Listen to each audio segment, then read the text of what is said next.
The station smelled like rust and fear. Kang Tae-ho walked through the crowded market of Nexus 7, his boots heavy on the metal floor. He had come here to sell ship parts, nothing more. He wanted to finish his business and leave this place as fast as possible. Nexus 7 was not a good place. It sat at the edge of known space, far from any law or government. Pirates came here. Smugglers came here. Slavers came here. The station was full of creatures from 100 different worlds, and most of them were looking for trouble. Tai-ho was a cargo trader. He was 34 years old with tired eyes and rough hands. He had been a soldier once, many years ago. Now he just wanted to make enough money to keep his ship flying and food in his stomach. He did not look for adventure. Adventure usually meant someone was trying to kill you. His engineer, Yoon Soo-bin, had stayed on the ship. She did not like stations like this. She said they made her skin crawl. Tae-ho understood. He felt the same way. He sold his salvage parts to a dealer with too many eyes and not enough honesty. The price was bad, but Tai-ho took it anyway. He needed the credits. His ship, the Wandering Star, needed repairs. It always needed repairs. As he walked back toward the docking area, he heard shouting. A crowd had gathered in the central plaza. Tai-ho knew he should keep walking. He knew he should mind his own business. But something made him stop. Something made him look. It was an auction, a slave auction. On a raised platform stood a group of aliens. They were Velari. Tai-ho had heard of them but never seen one before. They were thin and delicate, with pale blue skin and large golden eyes. They looked like they might break if you touched them too hard. There were 12 of them, men, women, and 3 small children. They stood close together, holding hands, shaking with fear. Behind them stood their owners, the Korvathi. They were large creatures, built like bears but with scales instead of fur. They had small, cruel eyes and mouths full of sharp teeth. The Korvathi were merchants, very successful merchants. They got rich by selling people. A Korvathi in a fine coat was speaking to the crowd. His voice was loud and cheerful, like he was selling furniture instead of living beings. "Strong workers," he shouted. "The Velari are famous for their technical skills. They can repair anything. They can build anything. And they are very obedient. We have trained them well." The crowd laughed. Tae-ho did not laugh. He watched as buyers examined the Velari like they were animals. They checked their teeth. They squeezed their arms. The Velari stood still and let it happen. Their eyes were empty, dead, like they had given up a long time ago. Tae-ho turned to leave. This was not his problem. He could not save everyone. He could barely save himself. Then he saw her, a young Velari woman. She was looking directly at him. Her golden eyes were not empty like the others. There was something alive in them, something desperate, something that refused to die. Their eyes met across the crowded plaza. Tae-ho felt something twist in his chest. He did not know why. He did not understand it. But he could not look away. The Korvathi auctioneer was speaking again. "Now we will sell them in groups. First, the adult males. Good for heavy labor. Starting price is 5,000 credits." The bidding began. Tai-ho watched as the Velari men were sold to different buyers. He saw the fear on the faces of the women and children as their family was torn apart. The young woman who had looked at him was shaking now. She was holding the hand of an old Velari man and a small child. She knew what was coming. They would be separated. They would never see each other again. Something inside Tae-ho broke. He did not make a decision. His body moved on its own. He pushed through the crowd toward the platform. People shouted at him. He did not care. The young Velari woman saw him coming. Her eyes went wide. Before the guards could stop her, she broke free and ran toward him. She fell at his feet, her thin hands grabbing his coat. "Can you purchase us, human?" she begged. Her voice was barely a whisper. "Please, they will separate us. The children will be sold to the mines. Please, I will do anything. We will do anything. Just keep us together." The guards were coming. The Korvathi auctioneer was shouting. The crowd was watching, waiting to see what the human would do. Tai-ho looked down at the woman at his feet. He looked at the old man and the children still on the platform. He looked at their golden eyes full of fear and desperate hope. He thought about his ship. He thought about his empty bank account. He thought about all the trouble this would bring. Then he thought about the mines. He had heard stories about the mines. Children did not last long in the mines. How much? Tejo asked. His voice was calm, steady. For all of them. The whole group. The auctioneer stopped shouting. He looked at Tejo with surprise, then he smiled. A greedy, ugly smile. All of them? That is very expensive, human. 50,000 credits, at least. 50,000 credits. Tejo had 52,000 in his account. It was everything he had. Every credit he had saved over 10 years of hard work. It was supposed to pay for repairs, fuel, food, and emergencies. The young woman was still holding his coat. Her hands were shaking. Her golden eyes were wet with tears. Please, she whispered again. Please. Tejo closed his eyes. He took a deep breath. When he opened his eyes again, his face was hard as stone. 50,000, he said. I will pay 50,000 for all of them. The auctioneer laughed with delight. Sold to the human, the crowd murmured. Some laughed at the foolish human who had just spent a fortune on worthless slaves. Some looked at him with confusion. A few looked at him with something like respect. Tejo did not care what any of them thought. He reached down and helped the young woman to her feet. What is your name? He asked. Lyra, she said. Her voice was still shaking. My name is Lyra. Lyra, Tejo repeated. Get your people. We are leaving this place. As he led the group of Velari through the crowd, Tejo felt the eyes of the Korvathi on his back. One of them, a commander with scars on his face, was watching with cold anger.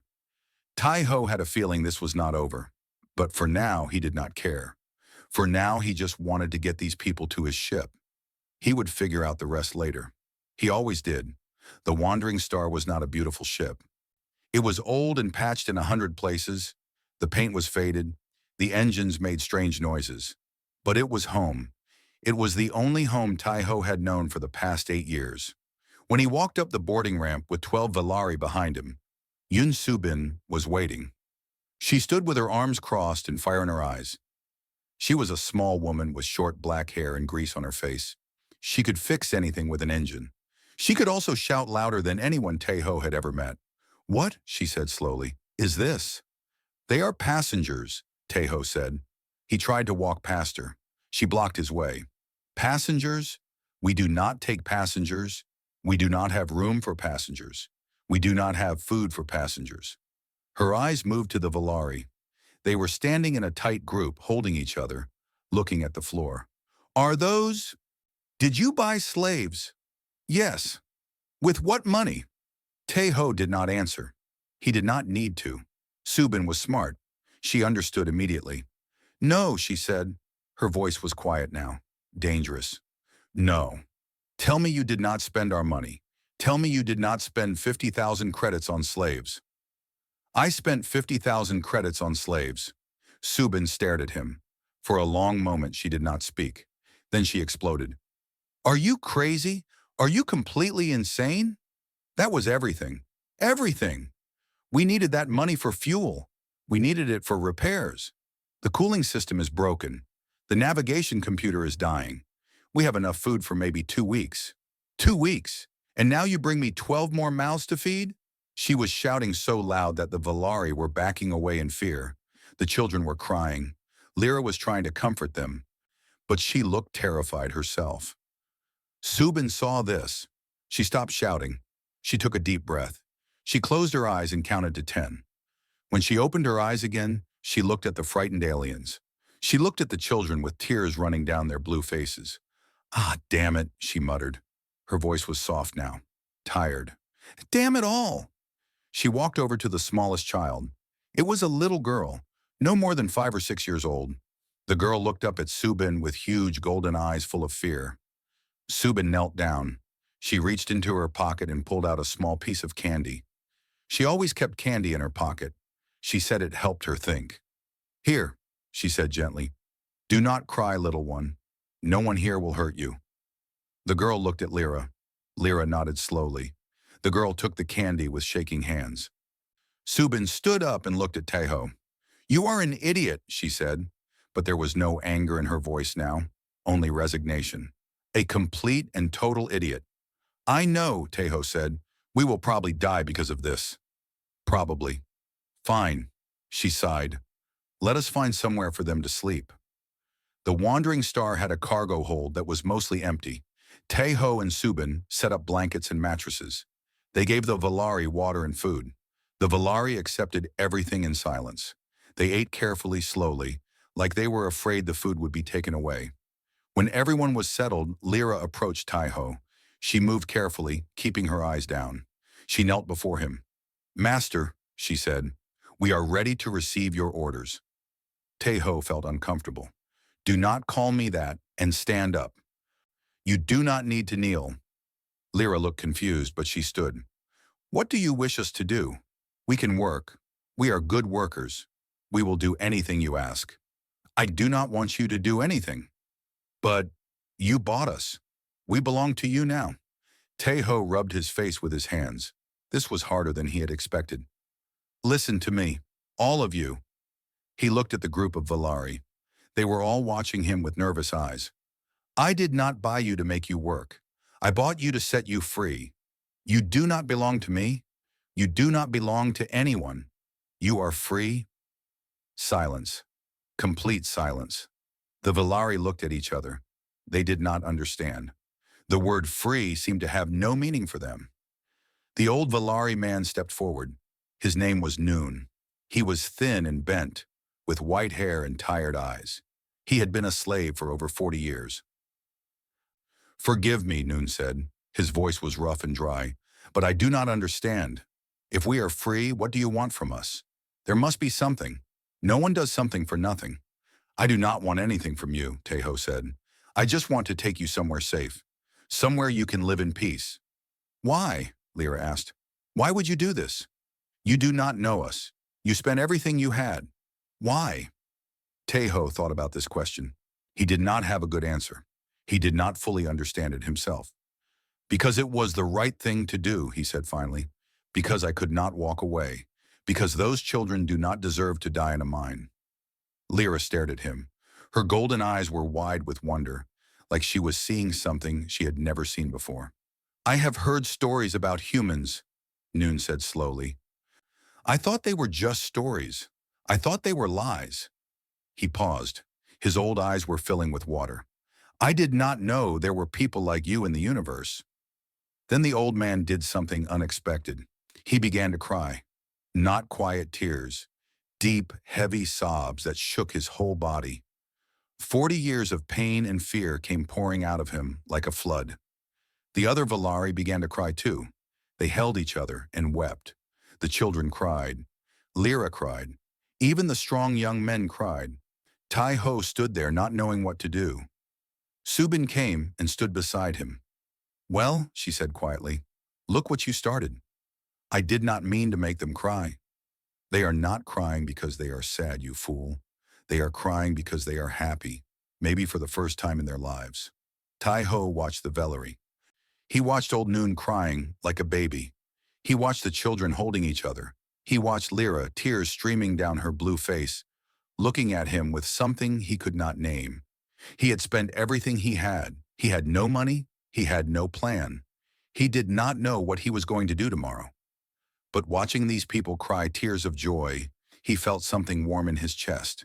Something he had not felt in a very long time. Maybe he had made the right choice after all. Subin patted him on the shoulder. "Come on," she said. "Let us give them some privacy. We have a lot of work to do. We need to figure out how to feed 14 people with enough food for 4. As they walked toward the cockpit, Taiho took one last look at the Valari. Lyra was looking back at him. She was still crying, but she was also smiling. "Thank you," she mouthed silently. Taiho nodded. Then he turned and walked away. Tomorrow would be hard, but tonight he had done something good.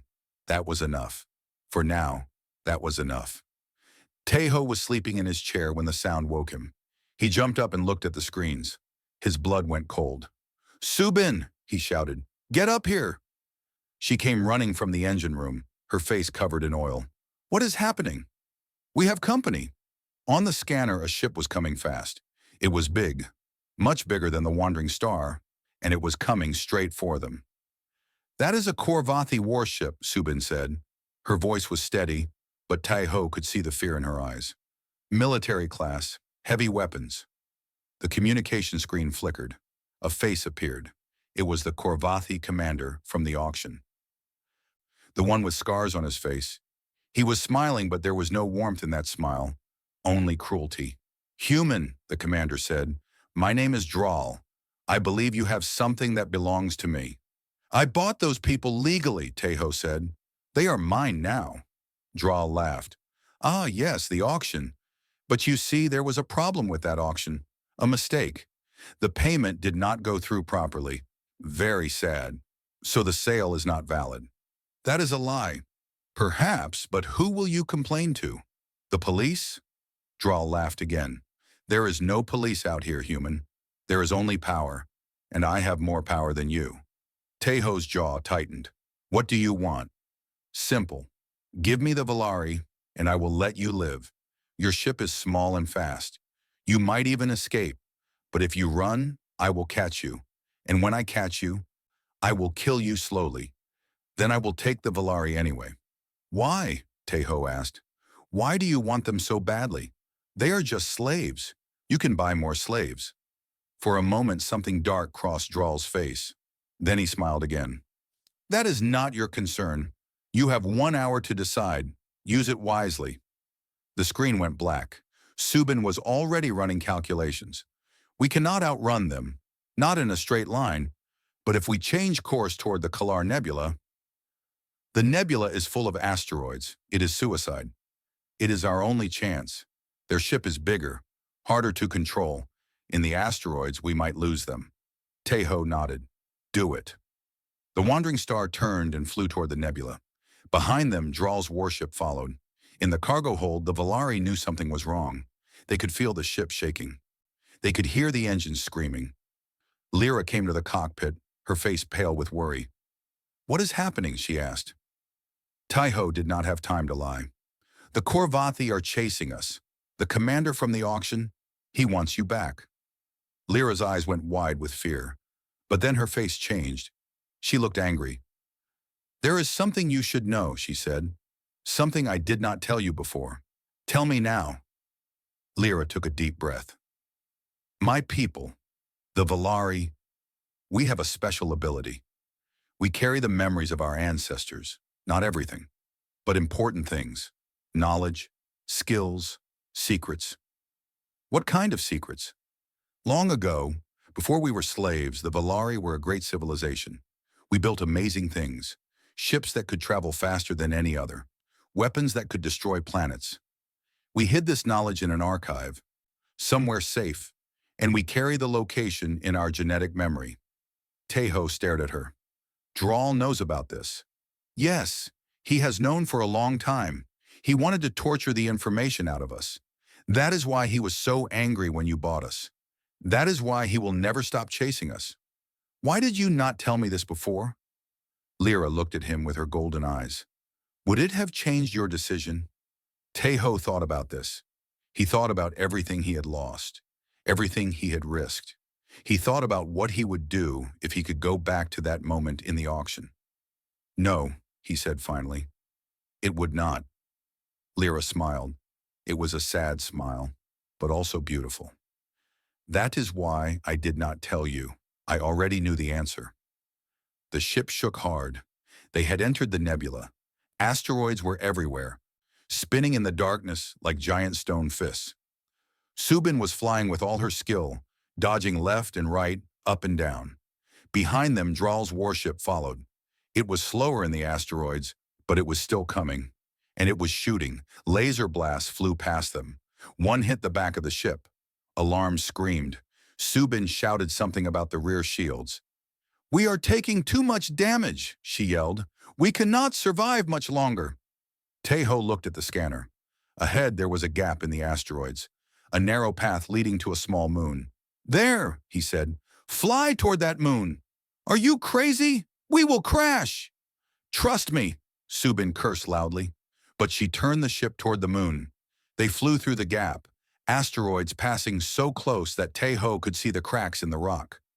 Behind them, Draal's warship tried to follow. But it was too big. It could not fit through the gap. The commander screamed in rage as the wandering star disappeared from his sight, but he did not give up. He began flying around the asteroid field, looking for another way through.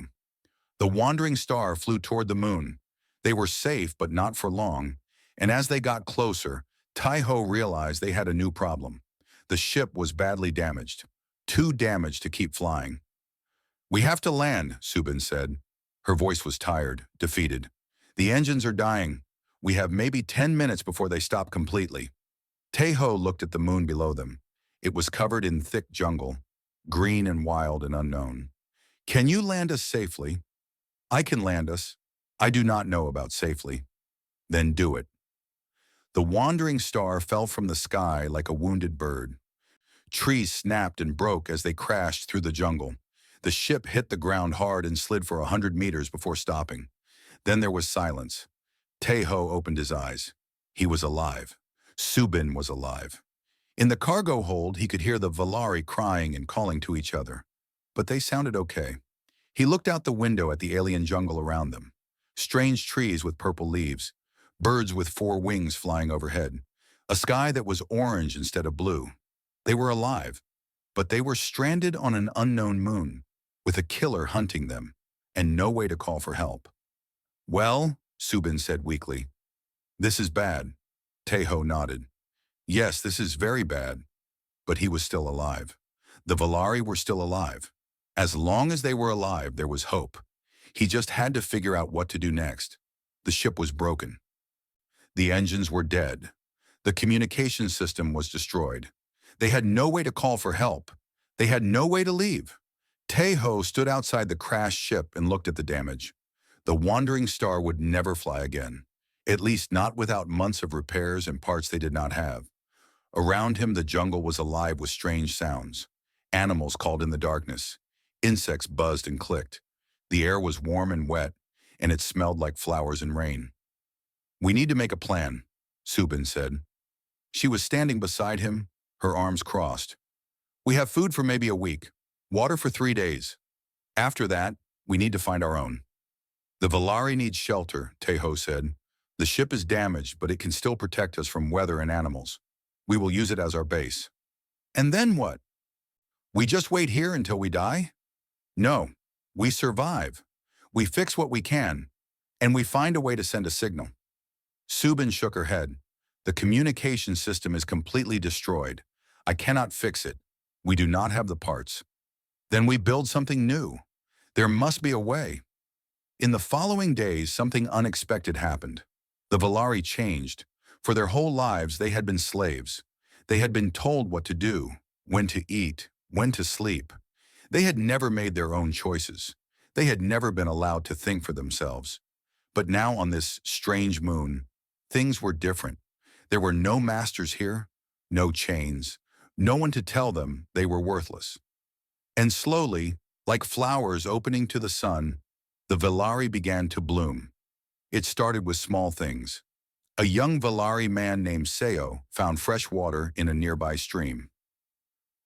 He had remembered the technique from his genetic memory, knowledge passed down from his ancestors. An older woman named Hana knew which plants were safe to eat and which were poison. She taught the others how to find food in the jungle. The children began to explore. They found strange fruits in the trees and brought them back to the camp. They were laughing, actually laughing. Tai-Ho had never heard them laugh before. Elder Noon became a teacher. Every night, he gathered everyone around a fire and told stories of old Valari civilization. He spoke of great cities that floated in the clouds, ships that sailed between stars, art and music and science that had made the Valari famous across the galaxy. "We were not always slaves," he told the children. His old eyes were bright with memory. "Once we were great, and we can be great again." Lyra worked with Subin on the ship. It turned out that the genetic memory of the Valari included advanced engineering. Lyra knew things about machines that even Subin did not know. Together, they began to repair what they could. "How do you know all this?" Subin asked one day. They were working on the communication system, trying to build something from the broken pieces. "My great-grandmother was an engineer," Lyra said. "She helped build colony ships. Her knowledge lives inside me. I see it sometimes, like dreams. like memories of things I never experienced. That is amazing. It is also sad. Lyra's hand stopped moving. I have memories of freedom, of a time before the Korvathi took everything from us. I remember what it felt like to be free, even though I have never been free myself. Until now. Subin put a hand on Lyra's shoulder. You are free now. That is what matters. Lyra smiled. Yes, because of Tai Ho, because one human looked at us and saw people, not property. As the days passed, Tai-Ho and the Valari grew closer. They ate together. They worked together. They laughed together. The fear and distrust slowly faded away. One evening, Tai-Ho was sitting by the fire when Lyra came to sit beside him. The orange sky was turning dark, and 3 small moons were rising over the jungle. Can I ask you something? Lyra said. Of course. Why are humans so different from other species? Tai-Ho thought about this. What do you mean? The Korvathi see us as things to be used. The Tarni see us as inferior. The Vox do not even acknowledge that we exist. But humans, you treat us like we matter. Like we are real. She looked at him with her golden eyes. Why? Tai-Ho stared at the fire for a long moment. Maybe because we remember what it is like to be slaves. Humans were slaves. A long time ago, before we reached the stars, humans enslaved each other. We fought terrible wars over it. Millions of people died. He paused. We learned eventually. We learned that slavery destroys everything it touches. Not just the slaves, but the masters too. It makes everyone less than they could be. And you never forgot. No, we never forgot. Every human child learns about slavery. We learn about the chains and the whips and the ships full of people. We learn about the people who died fighting for freedom. We are taught to remember, so we never let it happen again. Lyra was quiet for a moment. Then she said, My people have forgotten. We have been slaves for so long that we have forgotten what freedom means. But you helped us remember. Tai-Ho did not know what to say, so he said nothing. They sat together in comfortable silence, watching the moons rise. The next morning, Subin came running from the ship with excitement on her face.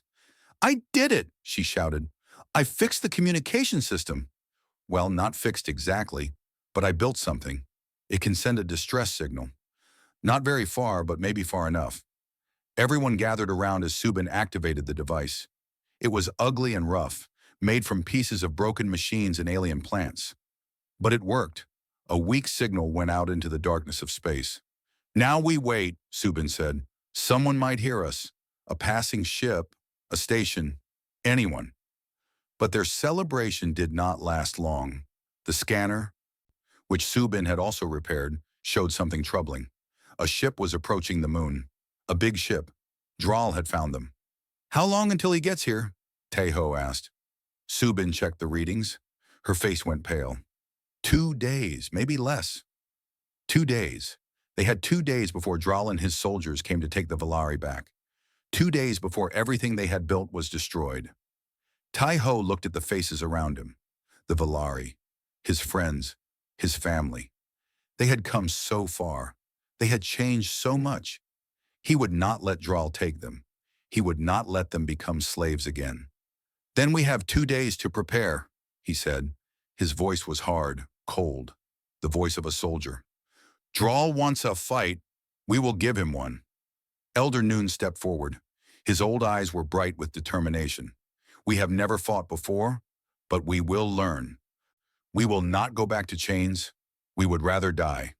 The other Valari nodded, even the young ones, even the children. Tai-Ho looked at them with pride. These were not slaves anymore. These were free people ready to fight for their freedom. Then let us get to work, he said. We have a lot to do. They worked through the night and all through the next day. There was no time to rest, no time to be afraid. Every minute mattered. Tai-Ho taught the Valari how to fight. He showed them how to hold weapons, how to aim, how to hide and move without being seen. He was surprised at how quickly they learned. You are good at this, he told a young Valari man named Kyle. The young man had just hit 5 targets in a row. My ancestor was a warrior, Kyle said, before the Korvathi came. I can feel his memories when I hold a weapon. It is strange. like he is guiding my hands. Meanwhile, Subin was building traps. She used pieces of the ship, vines from the jungle, and chemicals from the engine. She made explosives. She made pits covered with leaves. She made nets that would fall from trees. I always wanted to do something like this, she said with a dark smile. I just never had a good reason before. The Valari helped with everything. They carried supplies. They dug holes. They made weapons from stones and sticks. Even the children helped, gathering materials and keeping watch. Lyra stayed close to Tai-Ho. She was afraid, he could tell, but she did not run. She did not hide. Are you scared? She asked him. Yes, he admitted. Only a fool is not scared before a battle. But you have done this before. You were a soldier. A long time ago. I thought I was done with fighting. He looked at her. But some things are worth fighting for. Elder Noon approached them. The old man looked different now. He stood straighter. His eyes were brighter. He had found something on this moon that he had lost years ago. His dignity, his pride. I want to fight, Noon said. You are too old, Tai-Ho said gently. Stay with the children. Keep them safe. I am old, that is true. But I have been a slave for 40 years. I have been beaten and broken and humiliated. I have watched my family sold away one by one. I have nothing left except this. He touched his chest. My honor. Let me die with my honor, human. Let me die fighting. Tai-Ho looked at the old man for a long moment. Then he nodded. Very well, but stay close to me. Follow my commands. Noon bowed his head. Thank you. That night, they did not sleep. They sat together around the fire one last time. Noon told stories. The children sang songs that had been passed down through generations. Subin shared her last bottle of rice wine with everyone. If we die tomorrow, she said, at least we will die together. Lyra raised her cup. To freedom. To freedom, everyone repeated. The attack came at dawn. Draal's ships descended from the orange sky like angry birds. 3 landing craft, carrying at least 50 soldiers. The Korvathi were big and strong, armed with heavy weapons and thick armor. But Tai-Ho had chosen his ground well. The jungle was thick here. The Korvathi could not use their ships for support. They had to fight on foot in terrain they did not know. The first wave walked right into Subin's traps. Explosions ripped through the trees. Korvathi soldiers screamed as pits opened beneath their feet. Nets trapped them and left them hanging helpless from branches. But there were too many. The second wave came harder, pushing through the jungle with fire and fury. The battle became chaos. Tai-Ho fought like a demon. He moved from tree to tree, shooting and dodging and shooting again. His old training came back to him like riding a bicycle. He had forgotten how good he was at this. The Velari fought beside him. They were not soldiers. They were not warriors. But they had something the Korvathi did not have. They had something to fight for. Kyle took down 3 soldiers with his rifle before being wounded in the shoulder. He kept fighting with one arm. Hana used her knowledge of plants to throw poison powder into the faces of attackers. Even the young Velari fought, throwing rocks and swinging sticks with desperate courage. But slowly they were pushed back. There were too many Korvathi, too many guns, too much armor. Tai-Ho found himself standing back to back with Lyra and Elder Noon. They were surrounded. Korvathi soldiers closed in from every direction. This is the end, Lyra said. Her voice was calm, accepting. Not yet, Tai-Ho said. Keep fighting. Then Elder Noon did something unexpected.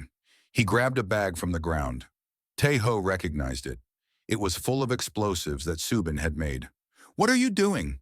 Tai-Ho demanded. Noon smiled. It was a peaceful smile, a free smile. What I should have done a long time ago. Before anyone could stop him, Noon ran toward the largest group of Korvathi soldiers. They were standing near their landing shuttle, getting ready to call for more reinforcements. No! Lyra screamed. Noon ran faster than an old man should be able to run. The Korvathi saw him coming. They raised their weapons. They fired. Noon was hit once, twice, 3 times, but he did not stop. He did not fall. He reached the shuttle. He pulled the trigger on the explosives. The explosion was enormous. It destroyed the shuttle. It killed a dozen Korvathi soldiers, and it killed Elder Noon. For a moment, there was silence. Everyone stopped fighting. Everyone stared at the smoking crater where the shuttle had been. Then Lyra screamed. It was a sound of pure grief and rage. She raised her weapon and fired at the nearest Korvathi. The other Valari did the same. They fought with new fury, new strength. They fought for noon. They fought for freedom. The battle turned. The Korvathi, shocked by the loss of their shuttle and so many soldiers, began to retreat. Commander Dral, watching from his ship in orbit, screamed orders at his men. But it was too late. The momentum had shifted. The surviving Korvathi fell back to their remaining shuttles. They flew away into the sky, leaving their dead behind. Tai-Ho stood in the smoking jungle, breathing hard. They had won. Somehow, against all odds, they had won. But the victory felt hollow. Lyra was kneeling where Noon had made his final stand. There was nothing left of the old man. Nothing but memories. Tai-Ho walked over to her. He put a hand on her shoulder. He chose this, Tai-Ho said softly. He died free. He died fighting. Lyra looked up at him. Tears were streaming down her blue face. His last words to me. Do you know what he said? What? He said, tell our children. Tell them we were never meant to kneel. Tai-Ho felt his own eyes growing wet. He had known Noon for only a few days, but the old man had become a friend, a teacher, a symbol of everything the Valari could be. We will tell them, Tai-Ho promised. We will make sure no one ever forgets. Around them, the surviving Valari gathered. They were wounded and tired and grieving, but they were alive. They were free. And in orbit, Commander Dral was already calling for reinforcements. The war was not over yet, but for now, in this moment, they had won. For now, that was enough. They gathered what they could and prepared to move deeper into the jungle. Dral would be back with more soldiers. They needed to stay hidden. They needed to survive. But as they walked away from the battlefield, Subin suddenly stopped. She was looking at a device in her hand. What is it? Tai-Ho asked. Subin looked up with wide eyes. The distress signal. Someone heard it. Someone is coming. Korvathi? No. A smile spread across her face. Human ships, a lot of them. They will be here in 2 days. Hope. For the first time since the battle began, Tai-Ho felt real hope. Help was coming. They just had to survive 2 more days. They could do that. After everything they had been through, they could do anything. Tai-Ho watched them descend from the sky with tears in his eyes. 3 military vessels, their hulls painted with the flag of the Human Federation. They were the most beautiful things he had ever seen. The lead ship landed in a clearing near the crashed Wandering Star. Soldiers in white armor poured out, securing the area. Medical teams followed, rushing to help the wounded Valari. A woman stepped out of the ship. She was tall and stern, with short gray hair and sharp eyes. She wore the uniform of a Federation captain. Kang Tai-Ho? She asked. Yes. I am Captain Beck Yuna. We received your distress signal. She looked around at the wounded Valari, the crashed ship, the evidence of battle. What happened here? Tai-Ho told her everything. The auction, the Korvathi, the chase, the crash, the battle, Elder Noon's sacrifice. Captain Beck listened without interrupting. When he finished, she was quiet for a long moment. You spent everything you had to save these people, she said finally. You risked your life. You lost your ship. Why? Tai-Ho looked at the Valari. They were being treated by human doctors, wrapped in warm blankets, given food and water. The children were smiling for the first time in days. Because it was the right thing to do, he said simply. Captain Beck nodded slowly. The Korvathi Consortium is demanding that we hand over the Valari.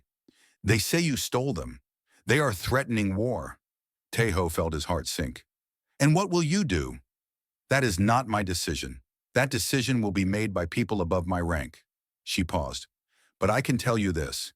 I will make sure your story is heard. I will make sure everyone knows what happened here.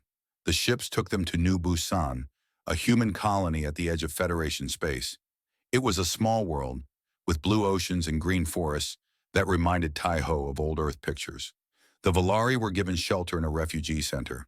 They had clean rooms, real food, and medical care. For many of them, It was the first time in their lives they had slept in a real bed. But their future was uncertain. The Korvathi wanted them back, and the Federation government was nervous about angering a powerful trading partner. Tai-Ho contacted an old friend, Park Jinwoo. Jinwoo was a diplomat, a man who spent his life negotiating between species. They had served together in the military years ago. "I need your help," Tai-Ho said when they met in a small coffee shop. Jinwoo listened to the story. He sighed heavily when Tai-Ho finished. "You never could keep your head down," Jinwoo said, "always getting involved in other people's problems. Can you help them or not? The political situation is complicated. The Federation does not want war with the Korvathi. They control major trade routes. They have powerful allies. So you will just hand them over? You will send them back to slavery?" Jinwoo held up his hand. "I did not say that. I said the situation is complicated, not impossible." He leaned forward. "There is a council meeting next week. Representatives from all the major colonies will be there. If you can make your case to them, if you can convince them that protecting the Valari is the right thing to do, then maybe we have a chance." "How do I convince them?" "You tell them the truth. You tell them what you saw. You tell them what it cost you, and you remind them who we are." The council meeting was held in the Capitol building of New Busan. Representatives from 20 human colonies sat in a large circular room. Cameras broadcast the meeting across human space. Tai-Ho stood in the center of the room, feeling small and alone. He was not a politician. He was not a speaker. He was just a cargo trader who had made a choice. But he had a story to tell. "My name is Kang Tai-Ho," he began. His voice was shaky at first, but it grew stronger as he spoke. "A few weeks ago, I was on a station called Nexus 7. I was there to sell ship parts. I did not plan to do anything else. I did not plan to become involved in anything. I just wanted to mind my own business and go home." He told them about the auction, about Lyra falling at his feet, about the children crying. "I spent everything I had," he said, 50,000 credits, my entire savings. I did not think about it. I just acted. Because I could not walk away. Because I knew that if I walked away, those children would die in a mine, and I would have to live with that for the rest of my life." He told them about the escape, about the crash, about the battle on the moon. "One of them, an old man named Noon, gave his life for us. He was a slave for 40 years. 40 years of chains and beatings and humiliation. But in the end, he died free. He died with dignity. His last words were, 'Tell our children we were never meant to kneel.'" Tai-Ho looked around the room. Some of the representatives were crying. Others looked uncomfortable. Some looked angry. "I know the Korvathi are powerful," Tai-Ho continued. "I know they are important trade partners. I know that protecting the Valari will have a cost. But I want to ask you something. What is the cost of looking away? What is the cost of pretending we do not see?" He took a deep breath. "Hundreds of years ago, our ancestors faced the same choice. They could have looked away. They could have accepted slavery because it was profitable. But they did not. They fought a terrible war. They paid a terrible price. But they ended it. They broke the chains, and they promised that we would never forget, that we would never let it happen again." He pointed toward the window, toward the sky beyond. "Out there, in the darkness between stars, millions of beings are suffering. They are being bought and sold like animals. They are being worked to death in mines. They are being beaten and tortured and broken. And we know about it. We know, and we do nothing." His voice rose. "If we turn away the Valari, if we send them back to slavery, then what was the point? What was all that fighting and dying for? We become the thing our ancestors fought against. We become the masters. We become the slavers." He was shaking now. Tears were running down his face. But he did not stop. "The Valari are not asking for much. They just want to be free. They just want to live without chains. Is that really too much? Is freedom really something we only believe in when it is convenient?" He stopped. He had nothing more to say. He waited in the silence. Then one by one, the representatives began to stand. First one, then 5, then 10, then all of them. They were applauding. Jinwoo walked to the microphone. He was smiling. I move that the Human Federation grant protected status to the Valari refugees, he said, and that we officially condemn the practice of slavery throughout Federation space. The vote was unanimous. Outside the council building, Lyra was waiting. She had watched the broadcast with the other Valari. When Tai-Ho came out, she ran to him and threw her arms around him. "You did it," she whispered. "You actually did it." "We did it," Tai-Ho said. "All of us." Behind them, the news was already spreading. Across human space, people were talking about the Valari. They were talking about slavery. They were asking questions that had been ignored for too long. Something was changing. A small light was beginning to shine in the darkness. And it had all started with one man who could not look away. What started as a single vote had grown into something much bigger. Across human space, people organized protests against slavery. They boycotted goods made by enslaved workers. They pressured their governments to take action. Other species began to join. The Tarni, who had long been uncomfortable with Korvathi practices, spoke out publicly. The Vox, usually silent on political matters, issued a statement condemning forced labor. Even some Korvathi merchants, seeing which way the wind was blowing, distanced themselves from the slave trade. The movement had a name now. They called it the Free Stars Alliance, and Lyra had become its voice. She traveled from colony to colony, speaking to crowds of thousands. She told her story. She told Elder Noon's story. She told the stories of millions of beings still in chains, still waiting for someone to notice them. She was beautiful when she spoke, not just in appearance, but in spirit. Her golden eyes burned with passion. Her voice rang with truth. Humans and aliens alike were moved by her words. Tai-Ho watched her from the crowd, feeling proud and amazed. The frightened woman who had fallen at his feet 6 months ago was gone. In her place stood a leader. He had changed too. He was no longer a cargo trader. Captain Beck had offered him a commission in the Federation Navy, and he had accepted. He now commanded a warship called the Elder Noon, named in honor of his friend. Subin was his chief engineer, of course. She complained constantly about the military equipment. "Too complicated," she said. "Too many rules." But she was happy. They all were. The Valari had settled on a small moon near New Busan. They called it New Home. It was a simple name, but it meant everything to them. They were building houses, planting gardens, raising children in freedom for the first time in generations. But not everyone was happy about the changes. Commander Drowl had been disgraced after his failure on the Jungle Moon. His superiors blamed him for the disaster. He lost his rank, his ship, his wealth. Everything he had worked for was gone.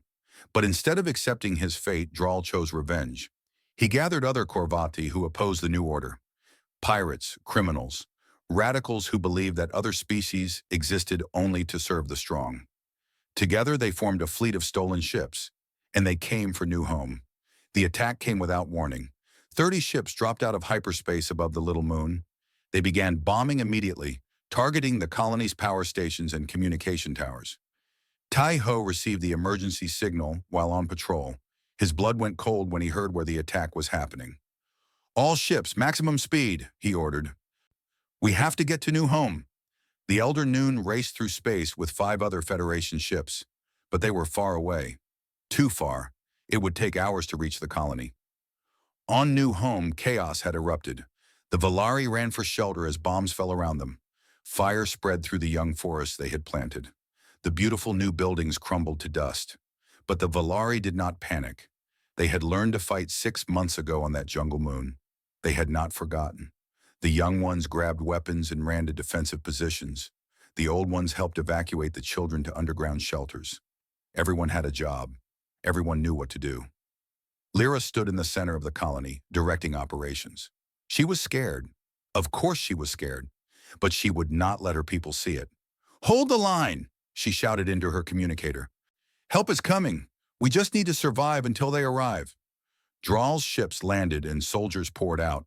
They were expecting easy prey. They were expecting terrified slaves who would surrender at the first shot. They were wrong. The Valari fought back with desperate courage. Every house became a fortress. Every street became a battlefield. For every Valari who fell, they took 2 enemies with them. But there were too many attackers. Slowly, the Valari were pushed back. The perimeter shrank. The situation became desperate. Lyra found herself trapped in the community center with a group of children. Korvathi soldiers were breaking down the doors. She had only a few shots left in her weapon. "Get behind me," she told the children. "Whatever happens, do not be afraid. Remember what Elder Noon said. We were never meant to kneel." The door burst open. Drawl himself walked through. He was scarred and wild-eyed, nothing like the proud commander he had once been. Rage and madness burned in his eyes. "Finally," he said, "I have waited a long time for this moment." "You have lost," Lyra said calmly. "Even if you kill us all, you have already lost. The universe has changed. Your time is over." "Maybe, but I will have my revenge first." He raised his weapon. Then the ceiling exploded. A Federation assault shuttle crashed through the roof, landing in the middle of the room. The door flew open, and Teho jumped out, weapon firing. His first shot hit Drawl's arm. The Korvathi screamed and dropped his gun. Teho's second shot hit his leg. Drawl fell to the ground. Behind him, Federation soldiers poured into the colony. In orbit, the Elder Noon and its companion ships were tearing through Drawl's fleet. The battle lasted only minutes. The attackers, realizing they were outmatched, tried to flee. Most did not make it. Teho stood over the fallen Drawl. The Korvathi looked up at him with hatred in his eyes. "Do it," Drawl spat. "Kill me. I know you want to." Teho aimed his weapon at Drawl's head. His finger touched the trigger. It would be so easy, so satisfying. After everything this monster had done. After Noon. After all the suffering. But then he lowered his weapon. "No," he said. "You do not get to die here. You do not get to be a martyr for your cause. You will live. You will face trial. You will be judged by the people you tried to destroy." Drawl screamed in rage. "You are weak! This is weakness!" Teho shook his head. "No, this is what separates us. We do not become monsters to defeat monsters. We are better than that." He turned away from Drawl and walked to Lyra. She was holding the children, tears streaming down her face. "You came," she said. "I will always come," he said. The rebuilding began immediately. Other colonies sent supplies and workers. Humans and Valari worked side by side, clearing rubble and raising new buildings. The attack had failed, but it had changed things. The galaxy saw what the Valari had done. They saw a people who had been slaves stand up and fight for their freedom. They saw courage and dignity and strength. More species joined the Free Stars Alliance. The pressure on slave-holding worlds increased. Trade routes closed. Markets collapsed. One by one, the chains began to break. 2 years later, the Galactic Council officially banned slavery across all member worlds. It was not perfect. There were still dark corners of the universe where beings suffered. But the light was spreading. Teho stood with Lyra on a hill overlooking the rebuilt colony of New Home. Children were playing in the fields below. Valari children, human children. Others too, refugees from a dozen worlds who had found safety here. "Do you remember what you asked me?" Lyra said. "On the moon, after we crashed." "You asked me why I saved you," Teho said. "You asked if knowing about the archive would have changed my decision. And you said no." She turned to look at him. Her golden eyes were warm and soft. "I never really understood why. Until now." "What do you understand now?" "That some people just do the right thing, not for reward, not for glory. Not because it is easy, just because it is right." She took his hand. "You saw someone who needed help, and you helped. It really was that simple." Teho looked at the children playing below, at the houses being built, at the gardens growing, at the future taking shape. "Elder Noon asked me once why humans are different," he said. "I told him it was because we remember what it was like to be slaves. But I think it is more than that." "What is it then?" Teho smiled. "We believe. We believe that things can be better, that people can be better, that the universe does not have to be cruel and cold and dark. We look at the stars and we see possibility. We see hope." Lyra leaned her head on his shoulder. "I believe too now. You taught me that." They stood together in silence, watching the sun set over New Home. The sky turned gold and pink and purple. beautiful beyond words. And across the galaxy, in the darkness between stars, other beings looked up and wondered if freedom might be possible for them too. They whispered stories about humans, strange creatures who spent their lives saving strangers, who fought wars for people they had never met, who believed stubbornly and irrationally that every soul deserved to be free. The universe was changing, slowly, painfully, but changing. And it had all started with one simple act of kindness. One man who could not walk away. One question asked by a desperate woman. "Can you purchase us, human?" He had answered yes, and nothing would ever be the same.